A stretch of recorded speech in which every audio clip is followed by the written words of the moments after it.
All right. And we are extremely live on Facebook. I promised myself that I would breathe 3 times before I said anything. All right, cool. So welcome everybody to another episode of The Full Set. My name is Didi Delgado, and I am here with my esteemed colleague. It's my favorite part of the show, saying my esteemed colleague, none other than Damon Young. Damon, welcome. How are you today? I'm all right. You're all right? I'm all right. Yeah, thanks for having me. Yeah, no problem. So I want to bring up a conversation that we were having off camera. Don't worry, I won't tell anybody about the frog that you own. Okay. You're welcome. I want to talk to you about people taking up space on your friends list. The other day, white people aside, I made a post about removing 45 white folks just because. I also went through, there's a function on the Facebooks that you can click, find my oldest friends first. So the first friend you ever friended on Facebook was like this girl I went to 3rd grade with, delete. Okay. And plus she was a white, so there was that. So just in case you actually want to be my Facebook friend, now you know what to do. Okay, you noted. And I'm, you know what, I'm gonna look that up. Like I'm curious right now who would be my first. Like I have suspicions, but even the suspicions are off because the people that I suspected would have been first, I didn't become friends with until 2008, and I've had Facebook since 2007. Oh, so, you were one of those people. Yeah, I had the collegiate Facebook user. I was like the next wave. Like once they stopped. You were second wave Facebook? Once they opened it up, I was like waiting in line, like, oh shit, we could all get in now, because MySpace is, MySpace was MySpace, and I needed somewhere else to sprawl. Was Mark Zuckerberg your first friend, or was that Tom from MySpace? Tom. You can tell the truth. Tom. Okay, all right. Yeah, Tom was. Well, we all need a first friend. It's fine. And plus, I'm 41 years old, so I've aged out of the in Facebook while in college demographic. Like I'm not a millennial. So what are you? I'm in that space between millennial and Generation X that people have called like Z, I think maybe, or whatever, but I don't, there's not like a definitive name for it that has the same. Y'all niggas are just floating. What do you say? I say y'all niggas are just floating. You're just floating. I mean, it's the people that were born between 1978 and 1981, I think, or 83. Oh yeah, you're old as fuck.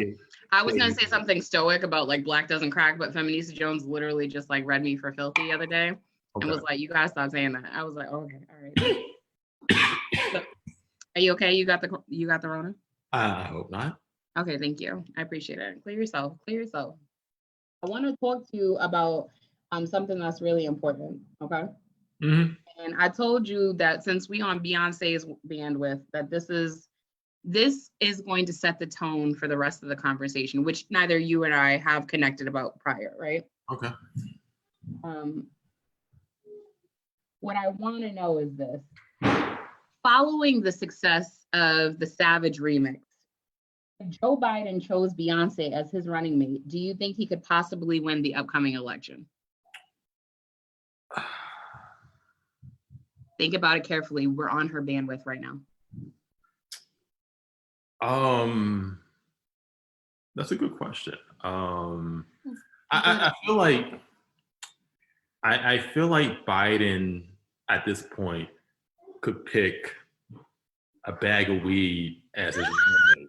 Like, why are you like this? I think that, it's as terrible of a candidate as he is, because there's just no ifs, ands about it, that we should be ashamed.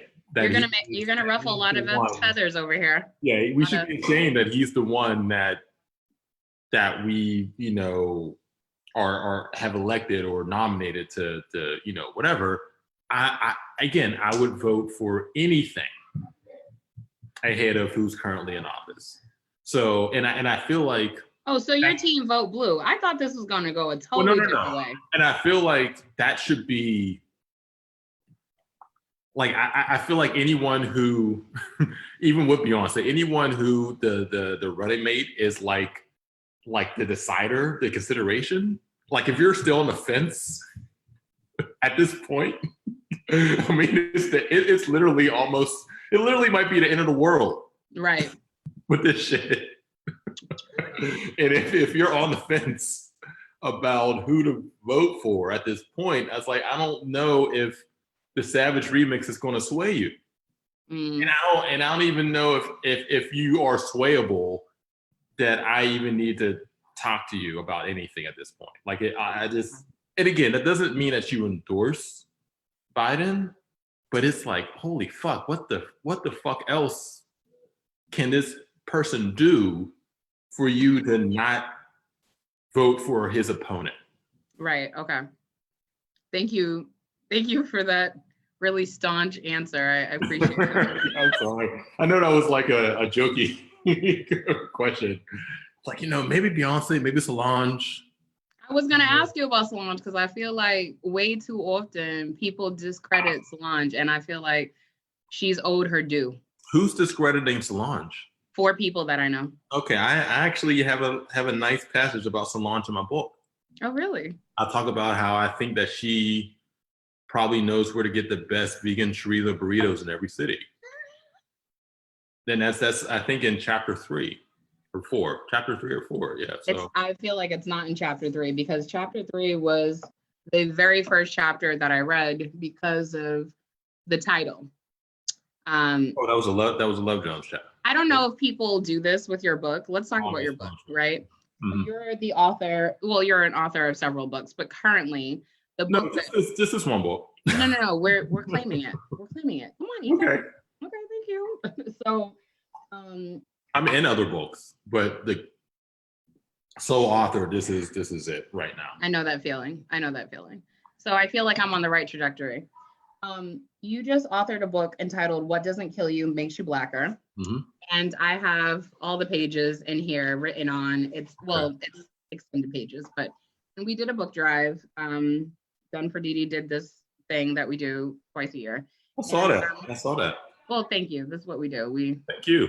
Literacy, whatever. You, and you almost didn't make the list because male or whatever. So, but we wanted to talk about like toxic masculinity. We wanted to talk about gender and how it shows up for Black men or whatever. So I was like, why not? Let's give it a shot. Chapter 3 was my favorite chapter out of the 6 I've read so far, whatever, right? I had a little trepidation. I was like, I haven't even finished the book. You know what I'm saying? I was like, I'm gonna have you on. You ask me a question. I've read 6 chapters, but chapter 3 is my favorite. Well, you know what? Can you tell me which 6 you read? Yep. Because I can let you know what you're in for. The one about Zoe, the one about you and your wife, the one about bomb ass poetry. I don't remember the other 3. Okay. Your writing is much like your poetry, and I knew you as a poet before I even read any of these chapters because of the way that you use repetition to make your point, right? Well, I don't like that you did this because the word is interchangeable with writer, with rapper, with a whole bunch of things, right? And so when you wrote bomb ass poetry, I was like, this is gonna be whack or whatever, right? But it actually was so fucking dope. Like, and I appreciate you for it because the way that you started out the chapter. I'm from Boston, and so is Reggie O'Hare Gibson, who helped a lot with the poetry for Love Jones. And you discussed the movie. You have a very interesting take on it. Do you want to share with us? Well, first, I want to know, why did you think it was gonna be whack? Why did I think it was going to be whack? I was like, you're not going to give due diligence here. I already knew it, but you did. And I was just surprised. I really was surprised. I'm not going to lie. Okay, I was like, oh, this nigga got a book. You gotta take that. Like, yeah, this nigga. And it's not even that neat. I was like, this nigga got a book, for real. This nigga just released some whack-ass book. I know it's going to be some bull. Let me read it. I know it's going to be some bullshit, this fucking Pittsburgh nigga, egghead motherfucker. was that your thinking before reading the book? Well, yeah, and even when I invited you on the show, I couldn't name the thought or whatever. When you said yeah, I was like, okay, but I couldn't name the thought I kept having. And then I watched this Sunday's episode of Insecure, where Schoolboy Q pulls out of the block party, and that's what the feeling was the entire time. I was like, collard greens, probably not. I don't know, but I'm definitely.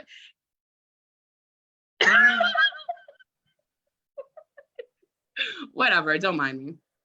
So I do want to talk about what your opinion, like, how did you even come up with that in the first place? That the dude in Love Jones is fucking trash. Well, that Darius is trash. So you'll have to forgive me because you want to go back to the collard greens. Talking about the book and talking about the themes of the book and whatever, I got into a rhythm with doing it. Oh, okay. Because after the book came out, I had a tour, then I had an extended tour, then I was doing like panels and talks and all that stuff. So I had like the rhythm down. Okay. But now it's been 2 months since I've done anything like this, and I feel a little rusty. Okay. Right, so why don't you tell me what you felt about this is why I'm drinking Jack Daniels right now. This is if you've watched the Jordan documentary, he's talking about old shit that happened like in the 80s and 90s, and he has a cup of brown next to him the whole time, and what brown does, it knocks the rust off. Like I'm drinking it, but I could go knock the rust off with the tires of my car right now too with this same thing. And I think, this is Jack. But anyway. Are those potatoes or rocks behind you? I got questions. Those are potatoes, yeah. Okay, thank you. This is literally the best place in our house. I think it was an amazing place in the house. You have votive candles, you have aloe plants. I'm really happy to be here. Thank you. Yeah, and this is the best lighting in the house too. Like I've tried different, this is my first Zoom, but I've had different, video conferencing functions, and I've done them in other places in the house, and they've always looked like I was like recording from a Nokia. Right. And I did one here last week. It's like, holy shit, it's clear. There's light. There's like wildlife behind me. So, I was gonna add, that's actually one of my questions. One of my questions was, I didn't know that you was rusty. I thought that you were high in demand, especially during this Rona. When I saw some of your things had been postponed, I was like, niggas don't know how to do virtual. Y'all run a library. I just have questions. Yeah, we could talk about this later, but I've lost count of how many things that have been postponed or pushed back or canceled or whatever, like engagements, panels, talks, how much money I've lost from those things too, which again, we could talk about if you want to talk about it, because I definitely do, because I want to talk about the term mutual aid, but we're gonna get to that in 1 second. Okay. My question was, what does it look like? Like you said you had a rhythm, and that to me, I'm not gonna put words in your mouth or whatever, because you already told me about your rhythm, is what does it look like? Like, do you even like doing this? Like being discussed about, taken apart. I was like, when I thought about asking you, I was like, maybe he's just done. Like, you know what I'm saying? And so to me, I don't like to be interviewed. I actually have only done one article, I think, in the past 3 years, and I won't do it. So I guess as an artist, as a writer, as a poet, that I would ask you the same thing. Like, is this your jam or no? Well, it's something I had to get used to. It's something I had to, I guess, build up, like a sort of muscle memory, just to get used to being in front of people, to talk about Marshawn Lynch, okay. To just being, being as vulnerable in person as I am on the page. Like even when I wrote my book, and if you'll read more of the book, it is like I reveal a lot of my self-consciousness, a lot of vulnerabilities, a lot of anxieties, angst, insecurities, whatever. And so writing it was one thing. Right. But then now I got to get in front of people and talk about all this shit. Right. Too. But the thing is, something that I realized last year when I started my tour is that writing the book for me was almost this anxiety alleviation device, where I was able to some of the anxiety and the angst I had about getting in front of people left, because if they had read the book, I mean, there's nothing left to hide. There's nothing left to, like, you read it, I said it, so let's talk about it. Right. And so I guess really to answer your question, this part to me, like I was saying, is a bit of a, there are some people who write books so they can get on TV or be like a pundit on MSNBC or CNN or whatever, get on Bill Maher or get a TV show and whatever. And all those things, I've had some opportunities and all those things are great, but I write so I can write. That's the means and that's the end for me. And other opportunities that come from that are great, but writing is the thing that I want to do, want to continue to do. And so getting in the rhythm of doing this, you know, like I was saying before, I got to a certain point where I was just really comfortable. And again, just like any other activity, if you take some time off, it's going to take a little while to get back in, you know, get back in the rhythm, get back in shape, get back in whatever. But I'm getting back there already. Like, for instance, you asked me a question 10 minutes ago that I still haven't yet answered. The love Jones about that chapter. Well, you said you felt uncomfortable, so I did the classy thing and moved on. Like, I did the emotional labor for both of us. But we can go back to that. Okay, whenever this is your thing. I mean, if you want to go back, we can go back. I want to ask you a question because I'm a very simple person. I'm probably super complex, but when I write, I feel like I take the humor from my own fucking life and I apply it to my articles, right, or my content. And something you had written, it's actually in the press release from HarperCollins. And let me tell you something a little shady about HarperCollins. I know you can't speak to it. Hey, you ever met somebody like when you were in the grocery store? Well, I don't know. If you don't have to tell me if your card has ever been declined, and they say, ma'am, your card has been declined. And I'm like, try it again. Like, I went through this for 2 weeks over these 100 books. And then finally I called Bank of America. I was like, yo, y'all keep declining this, you know, a certain amount purchase. And then Bank of America was like, we're not declining it. They keep running it through with $0. Like, it's just sitting here in the ether. Oh, whatever. So finally we got it taken care of and the books got delivered to my house this Friday. So I wanted to thank you for that. Say thank you. So something you had said, and it's being quoted to you, is that being Black in America is to, quote, exist in a ceaseless state of absurdity, a perpetual surreality that twists and contorts and transmutates equilibrium and homeostasis the way that an extended stay in space alters human DNA. Can you tell me what the hell that means? I mean, I get equilibrium, I do, but no, just like lay it on me layman's terms, layperson's terms. Well, it just means that, you know, that race and America's relationship with race just creates this perpetual absurdity. And we know about the violence, we know about the trauma, we know about the bias, we know about the plunder, we know about all that stuff. But there's also situations that are fucking absurd too. You know, just one recent example. Please tell us. One very relevant example is the fact that, you know, so, you know, the corona's out there and right. Most states, most cities now have a mandate where you can't leave the house, you know, without wearing a mask. Okay.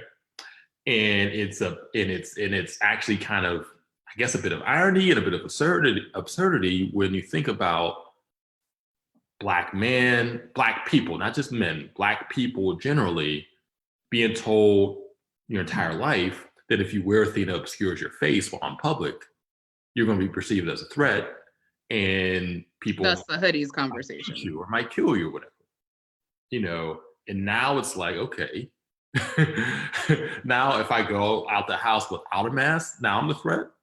Right. If I decide not to wear a mask, I mean, what is it?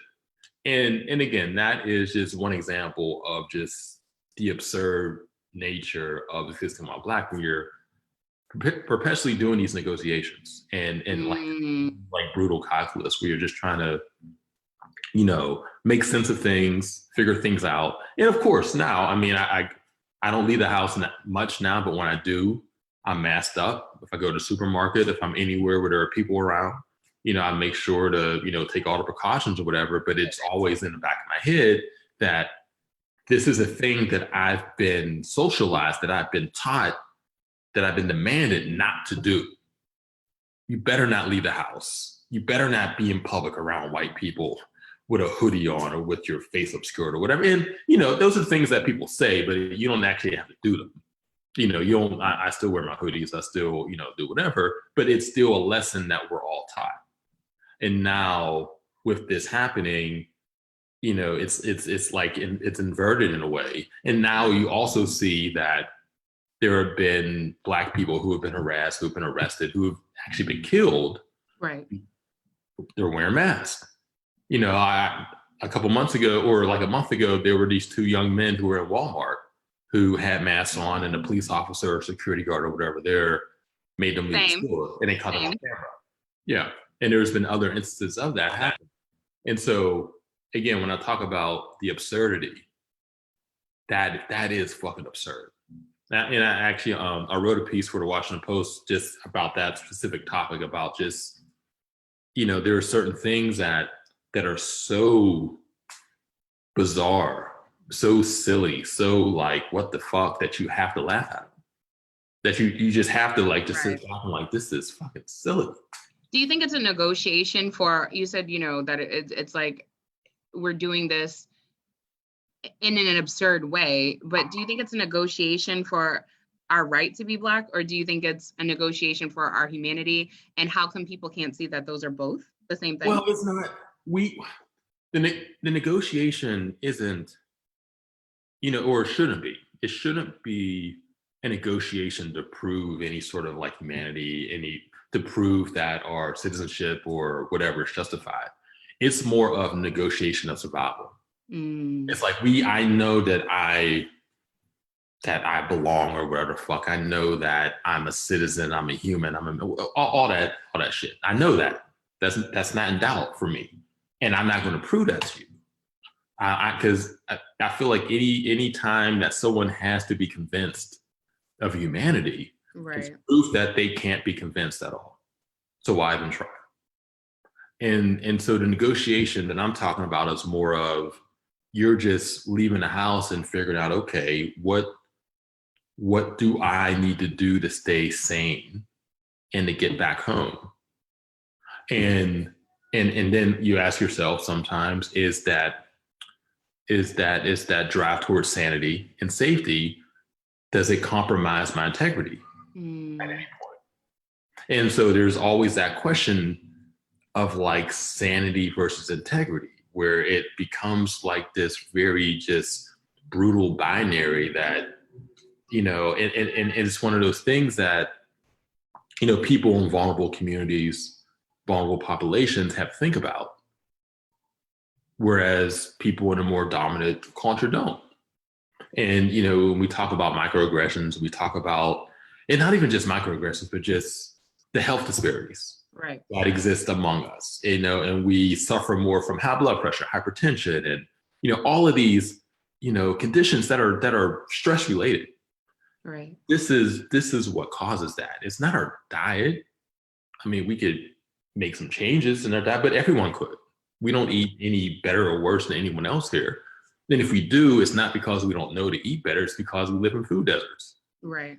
And so the thing that is giving us all of these ailments and also making us more susceptible to shit like the coronavirus is that racism, is that atmospheric force that you feel as soon as you leave the house, that is on us, that weighs on us, that tries to constrict us. And, it's a lot to think about. And, some people fare better than others with all of that, just to process and assess, and having that processing and assessment just be like a never ending, boundless thing. Yeah, I wrote sanity versus integrity with quotes. Don L said, this is the Nostradamus papers. And so I want to talk about a prediction. I'm wondering if you believe that there will be a pandemic, Patty, coming out of this because of the things you just mentioned, when it comes to you know, covering our face and how we're perceived as a threat in our likeness, period, right? But when we cover our face, do you think that there's going, you know, in the wake of Permit Patty and Barbecue Becky and all that shit, whatever, is there going to be a pandemic Patty? I'm sure. I'm not doing this with you. I don't know. I mean, there's that whole mess with the whole Karen thing. So I guess the Karen is that Karen is a slur. I used it yesterday on Twitter, and this white lady was like, "You are extremely rude, Karen." I was like, I don't know. Maybe I am rude. It's fine. I just want to let you know that my book smells like Barnes and Nobles. Okay. Just wanted you to know what scent I'm still able to recognize. So I'm here. Okay. I wanted to talk to you about your book jacket quote too. So on the cover, it says, "Timely and powerful, it, like the work of bell hooks and Roxane Gay, should be required reading." And that is something that the very nice writer from NPR said about you. Well, it's condensed. And so I guess I would ask you, did you have a say in picking that caption? And do you think that that's a valid comparison? And if not, who are you most influenced by? Shit. Yeah, so what you have is a paperback. Okay. Yeah. It's a very nice cutout. Was this yeah, laser? It's a really laser? Can you see this? So everyone? Yeah. Yeah. And it has the blurbs inside the, you know. Oh shit. Yeah. Mother Jane. Yeah. Okay. And so are you friends with Michael Eric Dyson? We had the same agent. Okay. All right. Yeah, and we know each other. Yeah. You know each other. Yeah. But yeah, in this process, you know, you have some say over the book jacket. And I guess everyone's process is a little bit different in terms of how they, you know, choose whatever. But I had a say over who designed my book, and that was actually my cousin, Sarah Honey Young, who's a web designer, but she and an artistic director, but she actually designed the book jacket and cover. And so when the paperback was released, they let me know what they were planning on doing and which blurbs, which reviews they were going to put in there. And you know, I gave it a look, and I said, "Oh yeah, this looks cool. This is great, whatever." And yeah, they went with it. I had some like minor suggestions, but what you're holding is basically what they presented to me. Like I don't think I really made any substantive changes, you know, with the paperback. And as far as that quote, that's a very, very, very heavy quote, you know, to be compared to, you know, Roxane and Belle and the sort of work that they do. And I think that that's a good quote for obviously for people to see it who aren't familiar with me and aren't familiar with the work. It's like, holy shit, this must be a very powerful, moving, you know, robust work on race and on culture and whatever. And I believe that it is, but it's also a humor book. And I do think that reviews and blurbs sometimes can be misleading. Even great ones can kind of mislead the audience. And sometimes and again, I mean, person's going to read the book. So once they read the book, they're going to see, oh, this is different. This isn't what I expected it to be. Right. Which, you know, it's whatever. But there are times when you might be going in with a certain expectation, and you let the reviews and the blurbs or whatever kind of color how, you know, you expect the book to be, and it's not completely that, and that could be a letdown, or that could be a pleasant surprise. Either one. But I do know that there are people who did not expect it to be as funny. Oh, you were very funny. I said 3 times today. Well, my friend just left, but I was like, this thing is funny. Oh, okay. I mean, I knew you was funny before, but this book, I feel like you really tried. So thank you. And well, appreciate it. And then there are also people who've read my work at VSB and knew that I What is VSB for people Very Smart Brothas, my blog. Thank you. Come on, branding. Okay, thank you. Who've read that before and read my other work and know that I like to inject humor in my stuff, but didn't anticipate me being as vulnerable and as transparent as I am about certain things in this book. So again, I hope that, I appreciate that blurb and all the blurbs, all the reviews, everything. And, and the thing is, you hope that people buy your book, and then you hope that people are pleasantly surprised with what they find in it. Because at least I don't want to write a thing that people feel like they have already read before they even read it. Okay. I guess that's why I was pleasantly surprised. I was like, I'm going to get the Damon that I'm used to on the internet. And this was a very different Damon. And I feel like that should be the book review. This is a very different Damon. So with the Damon that you were used to on the internet, you just assumed that the book was going to be whack. I feel like the way that you injected this whackness into the conversation, like that's what you said. I said it was whack. No, that you said that you thought that chapter was going to be whack. I thought the chapter was going to be whack, but I didn't think that you in yourself was whack. Okay. I was like, this nigga do not know nothing about poetry the way that I know things about, and that's what we do as artists. Like we're like, I'm interested, but really, it's I feel that. This is forte. But you that. actually did a really good job. The repetition that you think you made things land. And, there's something that you said in the book that it really stood out for me, because you were talking about passion fruit, right? And how like we have a propensity for it to go on salads and smoothies, but we're too good for grapes. Like niggas is too good for grapes. Like, I was like, this nigga is funny. But I don't even want to talk about you being funny anymore. Well, let me finish. Are we gonna talk about chapter 3 or not? All right, let me finish this question. Let me finish your answer though. In terms of who I'm influenced by right now, who I'm reading. Just the people that are immediately most influential to me. Kiese Laymon, his book Heavy, which I just think is like one of the best books I've ever read. Nafisa Thompson Spears with Hits of the Colored People. Bossy Ekbe's Bossy's book is so great. It's like it should be required reading for everyone. And you talk about someone talking about poetry. She was one of those people who I was first introduced to her, seeing her on Deaf Poetry, because she was one of the more popular regulars on that show. So I remember her from that. And now, I don't know if she's still performing the poetry, but she's wrote this amazing book. And yeah, so Bossy is another one. Panama, my partner at VerySmartBrothas is also someone who's still very, influential. Kara Brown, who used to write for Jezebel, now writes for TV. Samantha Irby. I was just introduced to Samantha Irby's work actually 2 weeks ago. I've been reading a lot about Judge Mathis lately, so there's that. And then there's people, people like Ibram Kendi, whose work,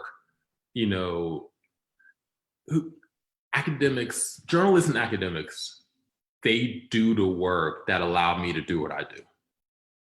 Because they do the research, they do the studies, they get the facts. And then what I do is more of like an opinion writer or column or whatever, is I tell my stories with those facts in mind, and using those facts as like the context. But they're the ones who are doing the research. They're the ones who are, digging in the crates, so to speak, and that allow people like me to do their jobs better. Every time you say things like that, I think about John Cusack now. I can't get it out of my brain when you mention High Fidelity, because I keep wanting to talk about chapter 3, but it's okay. So there's that. I wanted to ask you about like when, we discussed this, you came to an event in upstate New York with the New York Writers Institute. And, I had been dying to ask you this question, and you kind of like pushed back on the question. It was a 2-part question, because I love 2-part questions.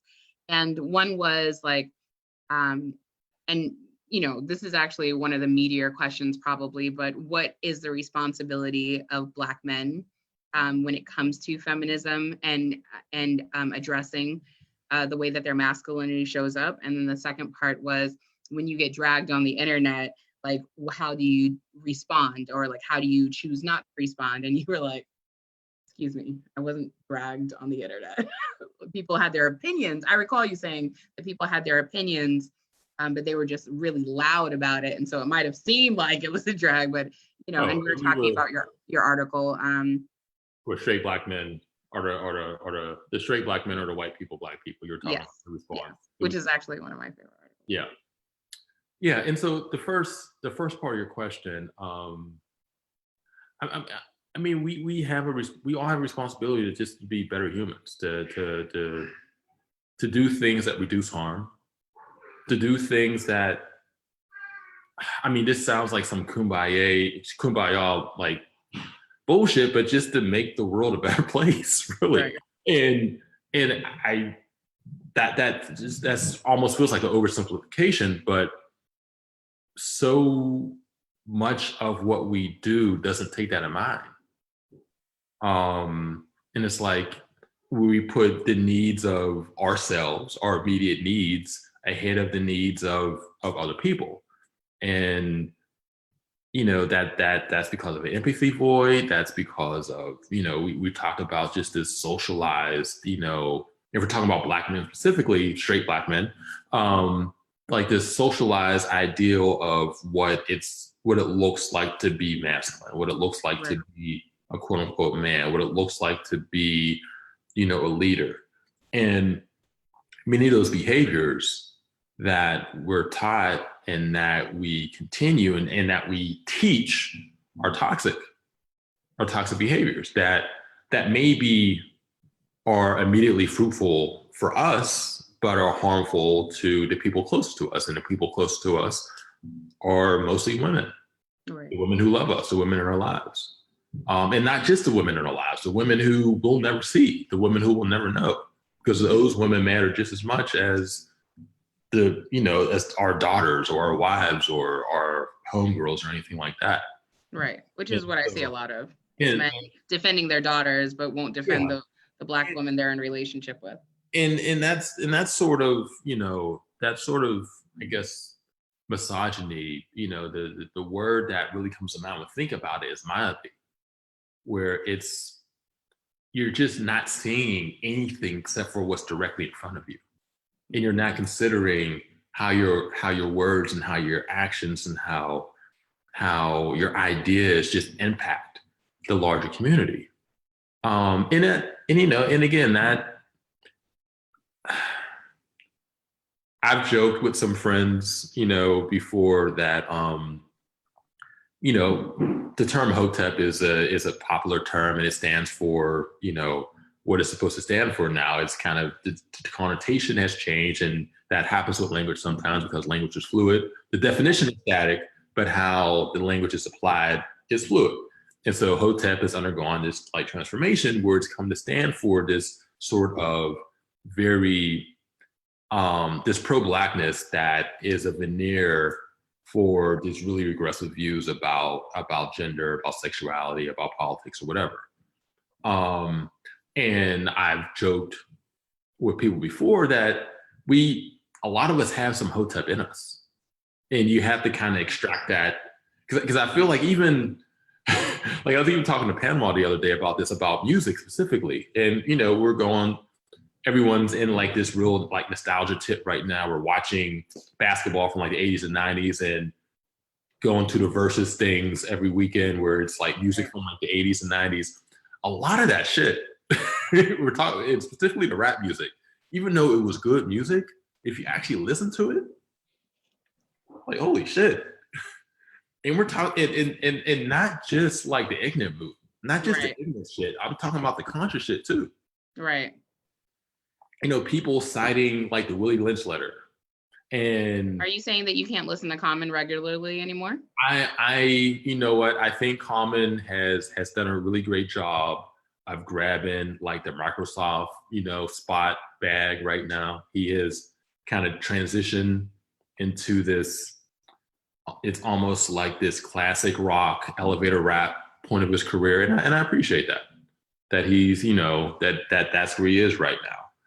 But I think that if you were to listen to old Common and old Mos Def, old Talib Kweli, even though the music is still great, even that, which was considered like conscious and smart and educated back then, had a lot of what we consider now to be Hotep attributes in it.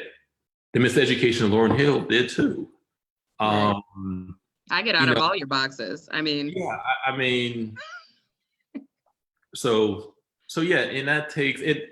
And again, when people do this, I'm not saying that you should just stop listening to that music or you should, you know, cancel or whatever. Can we agree that Common should have never been on the Get 'Em High single? Because real rappers are hard to find. Like a Ramon, my nigga? Like, I can't. We're not even going to talk about that. Okay.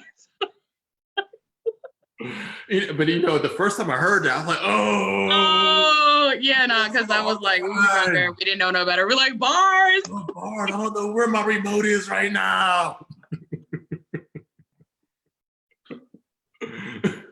Where's my remote? Common's a genius. Really, if it's going to take like a really quick tangent, I like tangents. I speak in them fluently. Listening to that album, the first time I listened to that album, I remember I was in someone's car.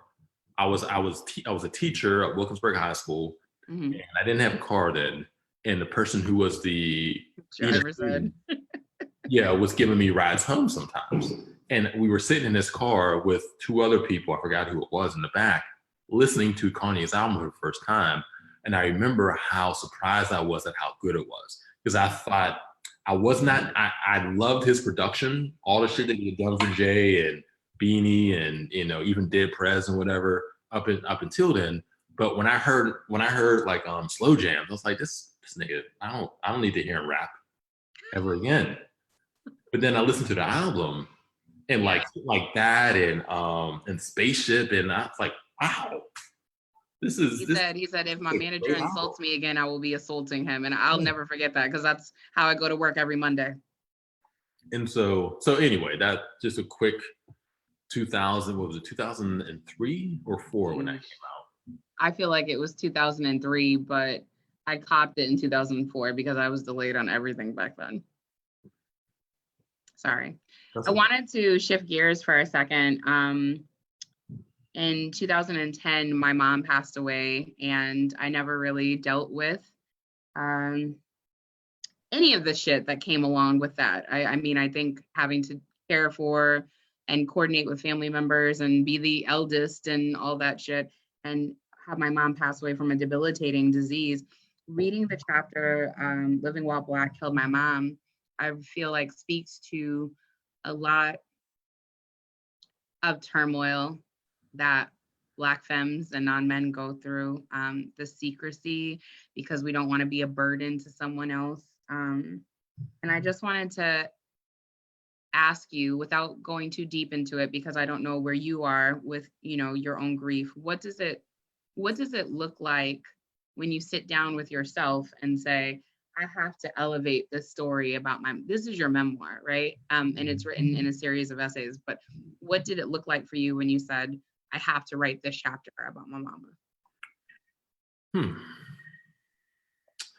Well, okay, so the original idea to write this book, the original idea I had was for it to be very similar in structure and in content and tone to VerySmartBrothas, where each chapter would be like, okay, this is a chapter that's a breakdown about white tears. This is a chapter that's about spades. This is a chapter that's about listening to Kanye West in 2020. So like different, you know, just a chapter like just straight essays, you know, with some autobiographical elements to it, but more just like straight essays about different topics. And Tanya McKinnon, who's my agent, I told her the idea, and she thought it was a good idea, but she came back to me and said it would be better if you wrote a memoir and you allow people to, and you got vulnerable, you got transparent, you expose some of those self-consciousnesses and anxieties, whatever, which is a thing that allows people to connect to you. Right. Where even if they don't have the same experience as like this 41-year-old Black man from Pittsburgh, everyone has been self-conscious. Everyone has been anxious. Everyone has had anxiety. Everyone has, had some doubt or whatever, insecurity. And you can insert all of your cultural and racial insights into the memoir. And so when thinking about, constructing the book, I knew I had to write about my mom. I knew I had to write that chapter about my mom because, one, obviously because this is my memoir, this is my book, and my mom, was an extremely, integral part of my life. But also I recognize that her story is a lot of Black women's story where, she died in 2013, right? 2013. And, she had cancer, lung cancer, and she was diagnosed almost a year to the day, or to say a year before she passed, she was diagnosed. And knowing that she had been complaining about ailments for years before that, back pain, stomach aches, headaches, and things that we recognized after she was diagnosed, like, oh, these were symptoms of this condition. That was at stage 4. Wow. And it's like, well, the treatment that she got after she was diagnosed was great. It was top notch. Pittsburgh has some of the best, hospitals, world-renowned hospitals in the world. And particularly like the Hillman Cancer Center is known for being one of the best, oncology, places in the world or whatever. But what about before she was diagnosed? Right. And she would go to the doctor and they tell her to, take more Advil or take less Advil or get more exercise. And it's like, what would have happened if they would have taken her,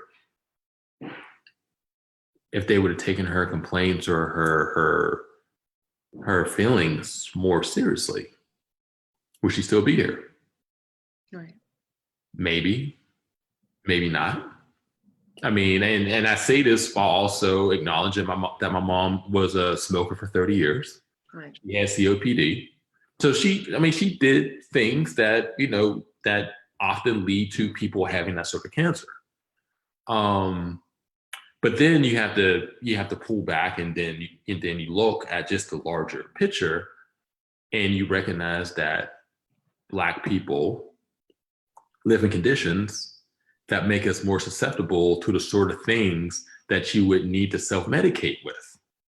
So, and also the things that you self-medicate with, sort of drugs and alcohol, are more readily available in our communities. Right.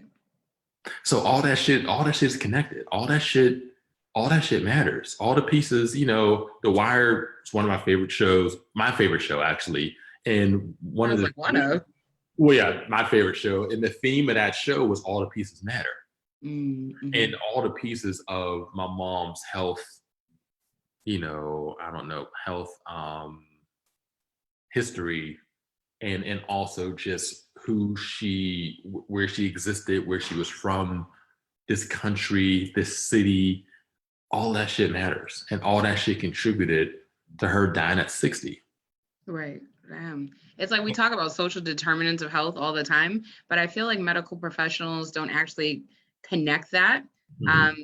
They just look at the diagnosis and then what if there's going to be a prognosis, and my mom had end-stage liver disease and had been very ill for a long time, even had a liver transplant. And I think about just like how tired she was and like how not seriously she was taken because they looked at her risk factors and decided that her life wasn't worth saving a second time. And then, I think I would never put the social responsibility on Black folks, but for me and my sisters, we had to go hard because we realized these white doctors did not give a shit about my mom. But by then it was too late, because she had obscured the truth so much, because she didn't want to like let it sit with us, you know, that like, oh, do you know I had a stent? No, Ma, we didn't know, you know.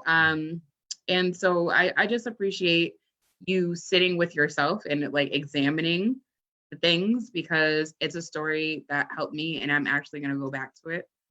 And I appreciate you uplifting that. Thank you for saying that. And I, you know, I'm sorry to hear, you know, the situation with your mom. Nick, I'm sorry to hear about the situation with your mom. Yeah. And you know, you can extrapolate out, and we're seeing this happen right now with the coronavirus, where you know, we are dying at disproportionate rates as usual. And the reason why this is happening is not because of lifestyle choices. It's not because of any sort of lack of personal responsibility. It's because of all of the other risk factors. It's because of, you know, we are more likely to have the sort of illness that make us more susceptible. We're also more likely to live in a sort of environment where social distancing is more difficult. Right. We're more likely, especially when you come from a large family or have multiple people in your house. Yeah. And we're more likely to have the sort of job that is considered like essential right now, when we're interfacing with people, you know, all the time. And so I'm fortunate right now to, you know, we have a house, we have space, outdoor space that we could go to. I live in a neighborhood where people around me seem to be really conscientious about practicing that. People practicing social distancing and, you know, leaving the house with masks on and all that, but not most. I'm not going to say most, but a lot of us don't have that. And I want to be I want to clarify something real quick. When you were saying that like there's a social responsibility, you're not, in fact, like I hear you, and I just want to be clear that you're not, in fact, agreeing with someone like Van Jones or the Surgeon General, where it's like our fault. Fuck that. You know what I'm saying? Just want to be clear about that. I was like, I know you in my head, and I don't think that you're saying that. I think there's so much, and I appreciate what you said about the pieces, right? And it's not just, oh, someone's got sugar, like as you try to oversimplify it. And yeah, this is going to be a lot. I wanted to ask you about the term mutual aid and why white people are so understanding of needing to come together because like something unnatural has happened to us. And whereas white people have caused irreparable harm to many of us in our communities, why can't they understand reparations? Or why is it like such a pushback? I think that no more tea, Monica. Okay, that people do understand, mostly, who are familiar with slavery, with what happened, and like I don't think the problem is a lack of understanding. It's a lack of will. It's a lack of incentive. Right. Okay. Because understanding is easy. You could just, someone who doesn't understand, you could just sit them down and take like 15 minutes to explain to them. Oh yeah, Black people were slaves for 400 years. Then for the next 100 years after that, we were still legally discriminated against, stolen from, plundered, beaten, murdered. And then for like the last 50 years, we've been, we're free now with no legal restrictions. So that's 50 years versus 450. Right. And that anyone can understand that. But the problem isn't in the comprehension. The problem is incentive, and it's in will. And it's so they know the math, also, they just refuse to acknowledge that we show in the work. And it's also too, you know, so if they acknowledge that this is true, then their ideal about America being like this singular, you know, utopia, and them being, you know, such upstanding Christian, you know, white motherfuckers is false. You know, and I actually understand that part. I'm not saying it's right. Okay. But if your entire, why do you understand it? If your entire life is built around this ideal, and you get your self-esteem, you get your self-worth, you get your ambition, you get your hopes and your dreams from this. It's like a sun that's just fueling all of your insides, everything inside of you. Then I understand how the deconstruction of that could be devastating, and how you would, embrace something that's illogical and wrong, and even knowing it's wrong, because the other way just hurts too much. And so I'm not giving them an excuse, but I understand the reason. There's a difference between the excuse and the reason. And Nora said, "Let it be false already, my nigga." and it's like, so if that's the case, what do you do? Because education is easy. I feel like education is the easiest part of it. It's not easy, but it's the easiest part of it. The hardest part is incentive and will. It's like, okay, yeah, we know that y'all were slaves and we stole, but what? Why should we do this now? Out of the goodness of our hearts? Right. Has anything ever been done out of the goodness of hearts? Good things, decent things are done when people have incentives to do it. I just had this conversation with my spouse yesterday. Yeah. Waiting. If you're waiting for someone to do shit out of the goodness of their heart, you're just going to be waiting forever. You're just gonna be sitting there alone. You've seen that meme with the little kid. It's like a little black boy. He's like 2 years old.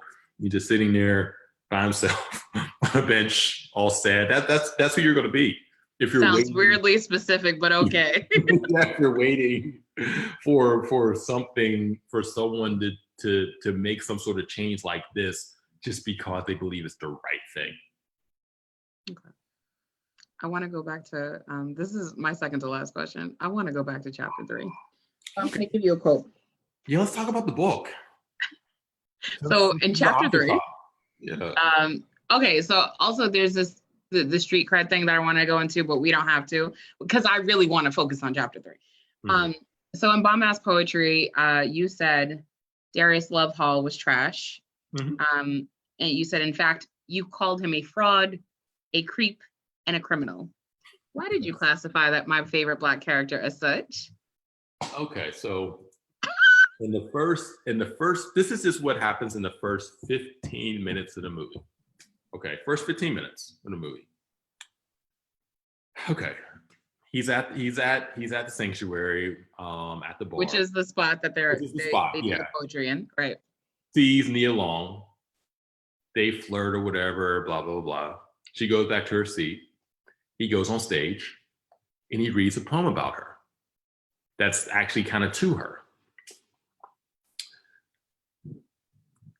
And the idea is that he just thought of that poem on the spot, saw her, was so enthralled with her, is like, you know what, I gotta perform this thing for this woman that I just met 3 minutes ago.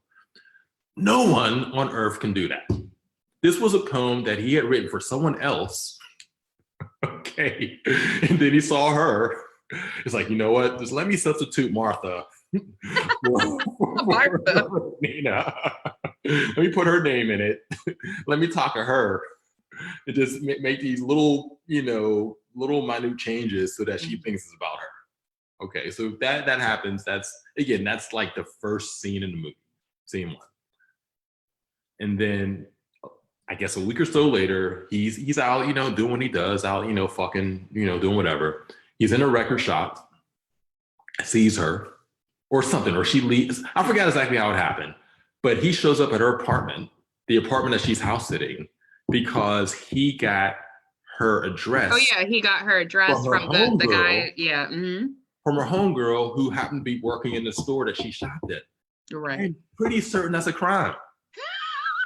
I read that, I was like, I hate it here. I'm pretty certain that he broke like 15. I don't know what the Illinois state laws are, but I know in Pennsylvania. Because the movie took place in Chicago. That's like 17 crimes right there that he just broke. And so he stole. He didn't steal a poem, but he just took someone else's. Someone he probably invited there. Some woman. Let's say her name is Brandy. He invited Brandy there. Okay. was Brandy's like, okay, my man's gonna read this poem for me. He told me to come. I texted all my girls, we're here, we bought a bottle.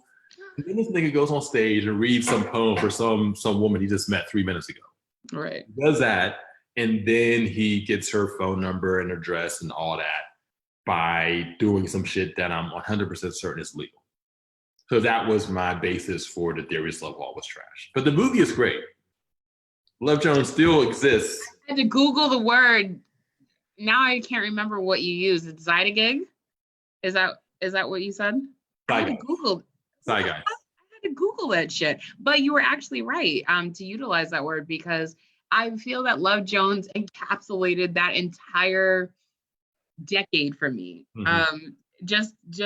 Just remember listening to Jill Scott's first album and feeling like, I was gonna marry Music Soul Child one day or whatever, because I like short people. I mean, like it is what it is or whatever. So just like the Hotepian entry all of us had, and we pretend now that we're like radical black, that we didn't have. No, we had that. And I thought it was important that you brought that up. Well, thank you. And I want to make clear. But if you do that shit to Brown Sugar, I'm not talking to you no more. I want to make clear that Darius Love Hall isn't alone. That whole, if you watch a lot of romantic comedies from like the 80s and 90s, there was a lot of crimes happening, a lot of stalking happening. Tevin Campbell just let us know. I mean, John Cusack made a whole career off of playing stalkers, basically. Right. That have become like these romantic icons, but like Lloyd Dobber was a stalker. And so Darius wasn't alone in that. He's not the only person who did that. It was that's just like the trope, like the romantic comedy, the romance trope where the man kind of stalks a woman and then keeps, trying to get at her, and then she finally agrees to date him. Which again, right now is a thing they tell you not to do. Like you're right. He says, I don't want to date you, then that's it. And that's how it should be. But again, the movies, if you watch the movies, particularly the movies that we were raised on and grew up on, they told you something completely different. So the music was like that too, like you were saying earlier. So Can We Talk by Tevin Campbell, one of them, never knew it was like this. But now that I listened to Can I Talk to You by Jodeci, nigga was watching her for so very long. I mean, it's not right. I've been watching you. It's not the first line. He was like, let me just tell you up front what I've been doing. I mean, Yeah, man. I mean, it's just one of them things where you just sit back and you just examine the shit that we grew up on. And again, this isn't no one is saying, unless we're talking about R. Kelly, then yeah, cancel the fuck out of everything. But we're not saying like don't listen to it anymore, or don't appreciate it, or don't have it. You can interrogate it though. But just recognize that there was a lot of stuff implanted and injected in that just wasn't cool. Right. And it's fine to admit that. It's fine to admit that, hey, I like this song, but the message of this song just ain't cool. I appreciate that. Nigga. So you're like, are we doing this CD? I don't know. We don't have to. It's fine. No, let's do it. Let's do the nigga. Let's talk about nigga. All right. So I often get categorized the way that people categorize me. It's fine. And it's mostly because I'm extremely loud, boisterous.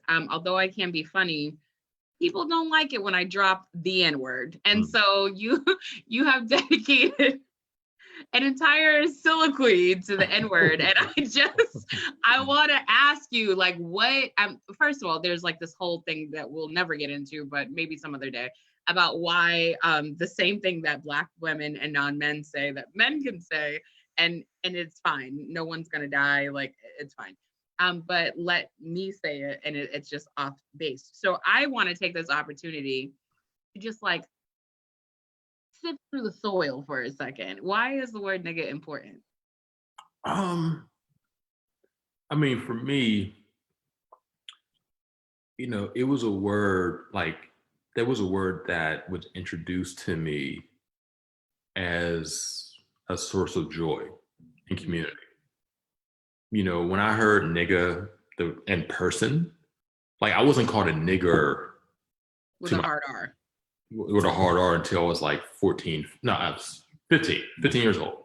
I write about that in the book. Right. But nigga, it's what I live in Pittsburgh, PA, and Newcastle is like an hour north of Pittsburgh, and that's where a lot of my dad's family was from. And I would spend a lot of summers up there and hanging out with my uncles and my cousins.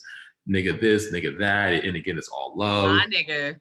My nigga, little nigga, can you go hand me just community, just love, just togetherness. I remember being a kid and being upstairs, pretending to be asleep and listening to my parents' conversations downstairs and them just saying nigga this, nigga that back and forth with each other. And I remember sitting up, listening and wanting to find the sort of woman eventually that I could nigga banter with like that. And again, so for me, this word has always been like, again, a source of connectivity. Because when you say nigga, it's also a reduction machine. That kind of just cuts through the fat, it cuts through the muck and lets you know that the person saying it is seeing you and is talking to you. And all your degrees, all your access, all your status, that shit don't matter. It's just saying nigga. Like you could just say Nick, like just saying that way alone is a paragraph. Because again, it's a leveler. It's a way of just, it's a way of injecting and acknowledging a community and a shared experience that is unique to us here. And now, as I say that, I recognize that not all Black people feel that way.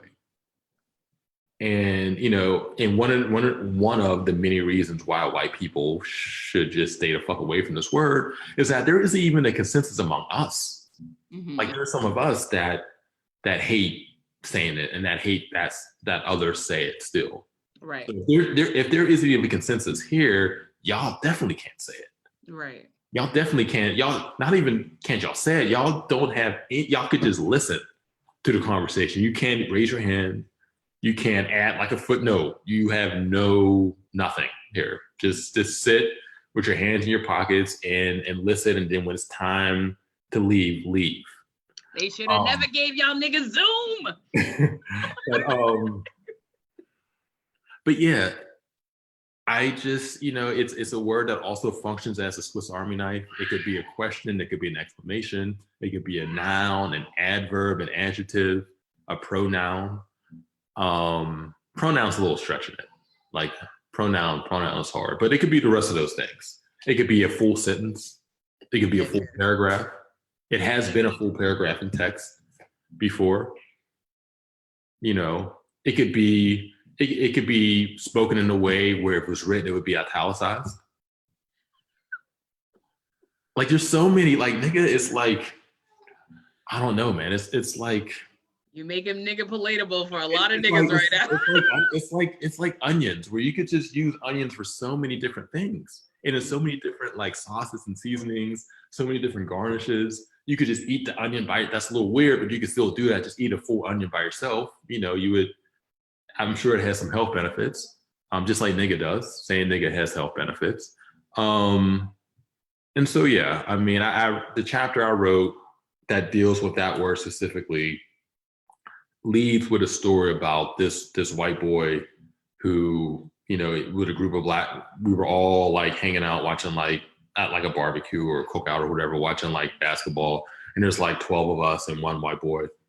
And the night goes on and we're all drinking. Some of us were high, not me because I don't smoke. And he's telling the story and he lets nigga slip. But he doesn't let it slip though. Like it slips, but he says it like a nigga saying it. Like this, like he said it where this was not the first.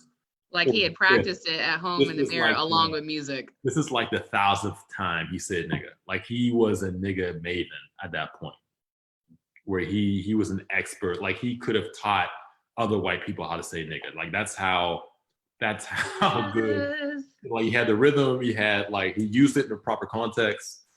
Like if anyone else would have said it, no one would have batted an eye, but he said it. And the thing is, it was so smooth that it didn't even, that again, room full of black guys. It took us about 3 or 4 seconds for it to really dawn on us that he just said it, because he said it so smooth. And he said it like, yeah, there was these 3 niggas outside sitting on my truck. And I was like, and again, he's still telling the story, and everyone's looking at each other like,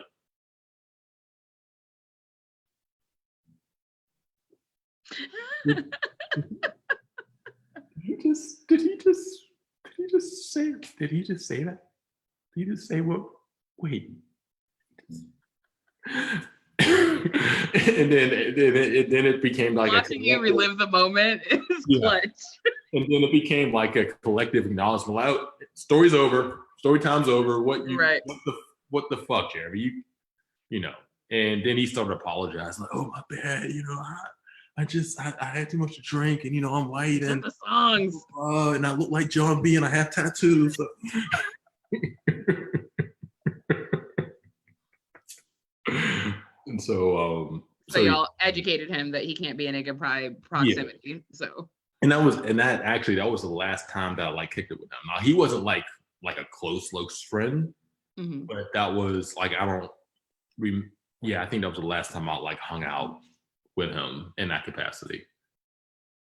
Speaking of a group of guys together, in the book, there's a chapter called "No Homo," and you have this quote, and I wrote it down. It's actually, you're at the end of my questions list. Are you proud of me?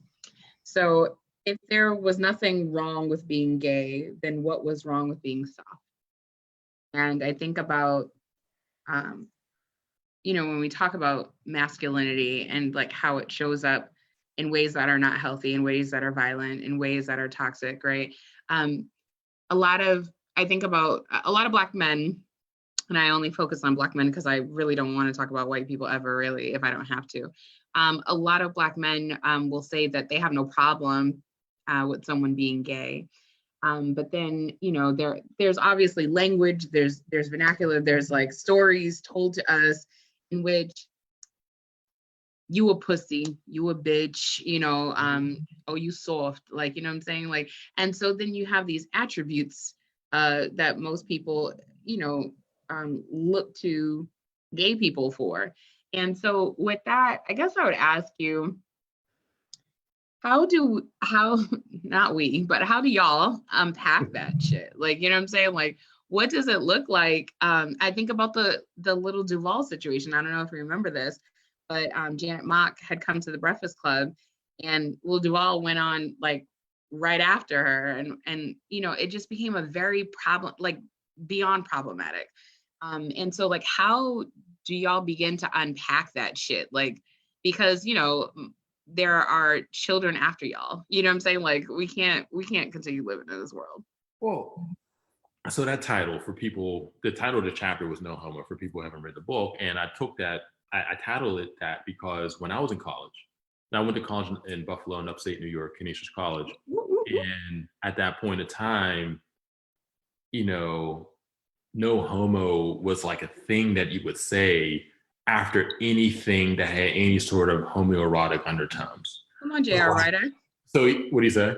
I said, come on, J.R. Ryder. Like all the Dipset, like Cam, J.R. Don't ever talk about Jewels. Okay. We're not doing that. I'm just saying.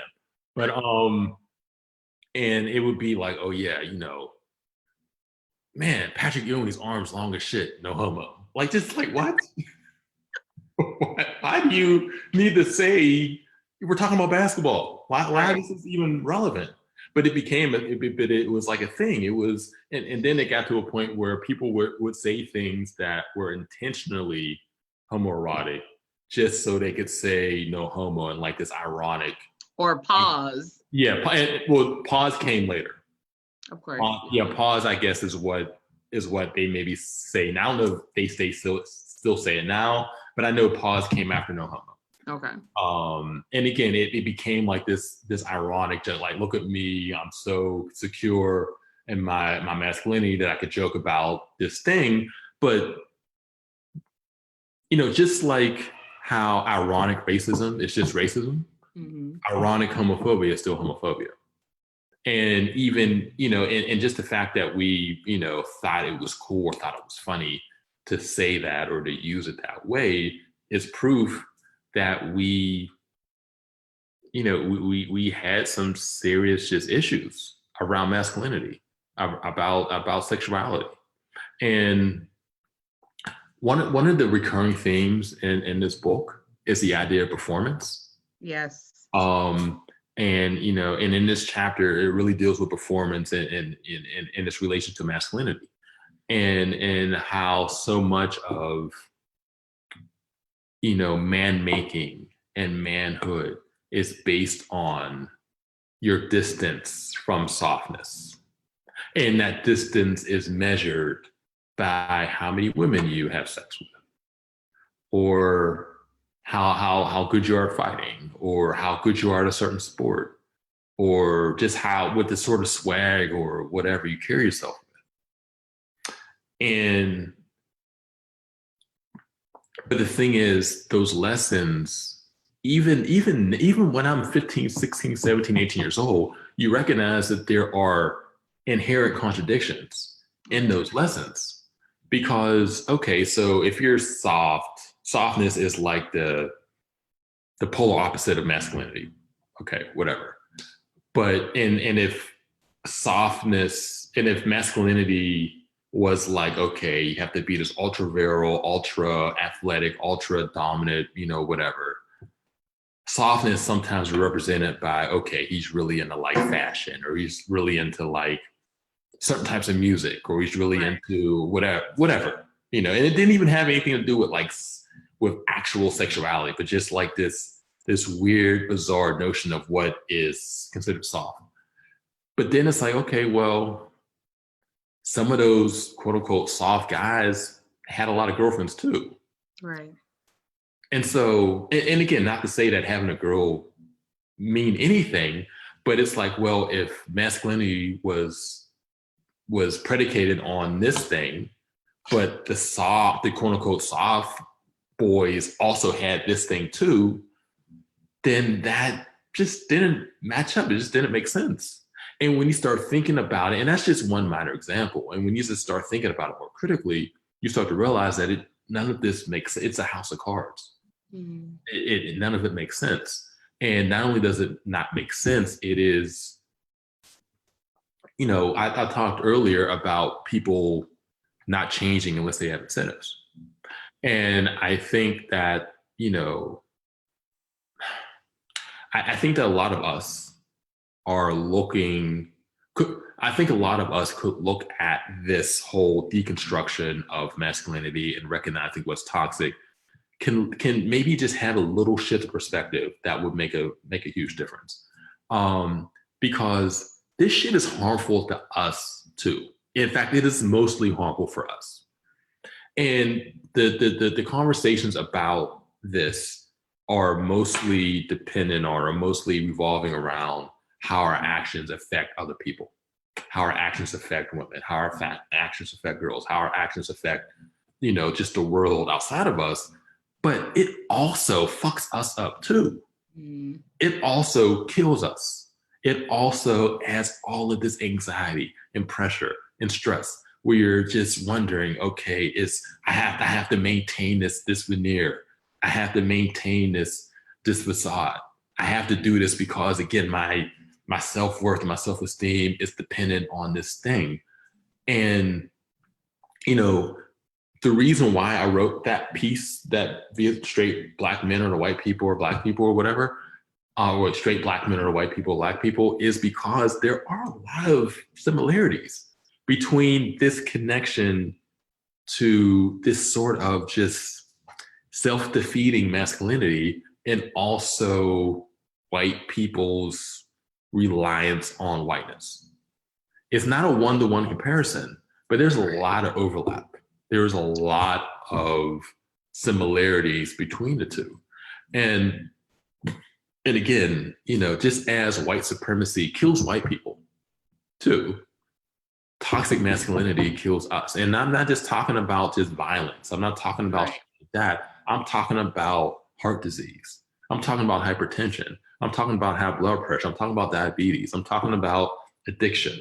I'm talking about just feeling just hollow and empty inside because you've spent your entire life believing that these certain things had to be accomplished or these certain things had to be done in order to be the most masculine, to be the most manly, and then finding out that it was all colored bubbles, that there's nothing that you could do to fill a void that shouldn't even be there. Because straight, gay, whatever you are just by existing. You don't have to prove anything. You know, not in that you have to prove other things. You know, you can prove that you're smart or prove that you can hoop or whatever. But in terms of like proving like I'm a man. Like no, just exist. Just be like a good, be a kind, be a decent person, and that's the baseline. But the reality is that a lot of us, you know, and I put myself there too, you know. Yes, self-reflection.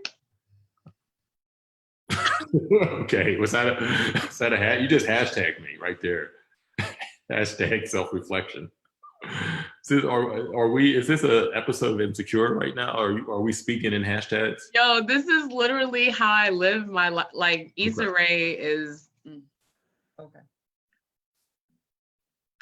I just want to say thank you. I didn't even think, I always do this. I'm like, I got 6 questions. I hate it here. I'm not good at podcasts. And yet I always find, you know, there's no agreed upon time. Like, you know, there's never been a person that has said to me, listen, I gotta go, my schedule. I mean, we in a time of Corona. So, I mean, but the fact that you decided to spend your time with me in this way is super meaningful. There was in my head, you do lists a lot, but I'm not going to do that to you because I had a bonus round in my head. And one was like, who's going to play you in a movie or whatever, right? But I want to say thank you. I asked all my guests when the show is coming to a close, my favorite 2-pronged questions. And the first part is, were you surprised that did I ask you all the right questions? And were you surprised I didn't bring up something? And the second thing is, who would you like to see on the show if you were to watch my show? Yes.